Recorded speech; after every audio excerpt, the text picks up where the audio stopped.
What is up, everybody? Welcome back to Getting Your Sports Basketball.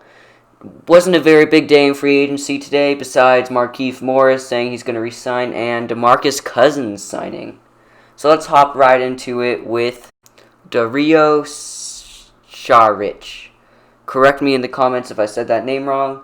He is going to be re-signing with the Suns on a 3-year contract. The Suns really need a shooter. They have Chris Paul, who's a very good perimeter shooter, and he has fallen off from the three-point line. This dude, Dario Saric, is definitely a great three-point shooter. He's been with the Suns before. He's re-signing, as I said before.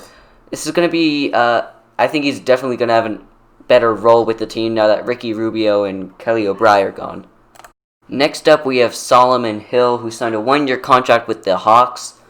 I must say, since I went off on the Hawks for not being as active as they should in free agency, they signed Bogdan Bogdanovic, which is a huge upgrade. Solomon Hill can still provide valuable points off the bench. He is a pretty big bust, I will admit that.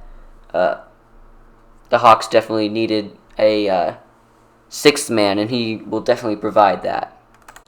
Next up, Laker Nation can have a huge sigh of relief. Markieff Morris tweeted out that he is going to be returning to the Lakers.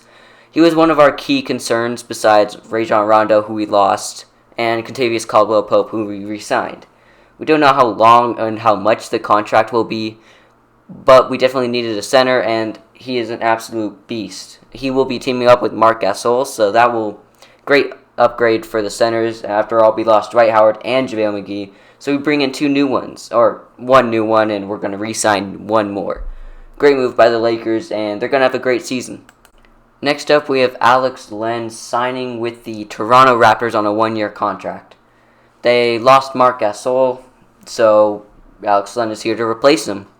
Alex Len is definitely one of the most underrated players that's still having decently good seasons, and he's going to provide great minutes for the Raptors. And he's not a very good scorer, but he's a great defender, and he's wonderful in the paint. Before we get into these next 4 players, I would like you guys to go right now and like and subscribe, pause the video, and let's get into the rest of them. Next up, we have Matthew Dellavedova.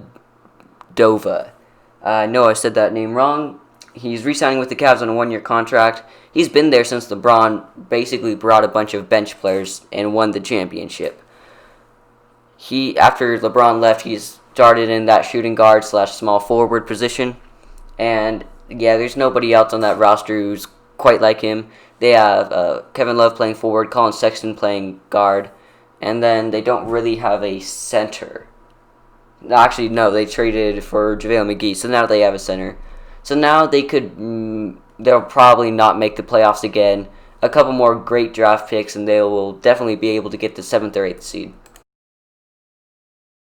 Next up, we have Langston Galloway signing with the Suns. We don't know how much the contract will be or how long it will be. Langston Galloway has been having a quietly good season with the Pistons, and he is a much-needed shooter, which is absolutely what the Suns need, as I mentioned earlier with Dario. Saying that name wrong every single time. Next up, we have Damion Dotson signing with the Cavaliers for 2 years. He has huge potential. Obviously, he couldn't do anything because he was on the Knicks for the past 3 seasons. So he's wasted his talent with the Knicks. The Cavaliers, he's definitely going to be playing more minutes because the Cavaliers don't have a lot of young players like him, besides Colin Sexton now. So I think he's going to play great minutes. He's probably going to back up either Colin Sexton or Matthew Dellavedova. I think he's going to do great in a Cavaliers jersey. We saved the best for last. DeMarcus Cousins signing a 1-year contract with the Houston Rockets. We might be seeing DeMarcus Cousins turning into a Carmelo Anthony, where he comes off an injury and he goes to the Rockets and does not play good. They don't really have any big men, so DeMarcus Cousins will probably be starting. I think DeMarcus Cousins is out of his prime. I think he was out of his prime with the Warriors. Kind of a good move for Rockets. He's kind of just like a roster filler. He might not even start. We don't know how much the contract is for, but still, it's kind of a good move. Also kind of a really not good move because he is not playing good, and he hasn't played good for a very long time. As always, guys, don't forget to like and subscribe down below, turn on notifications, and thanks for watching. I'll see you tomorrow.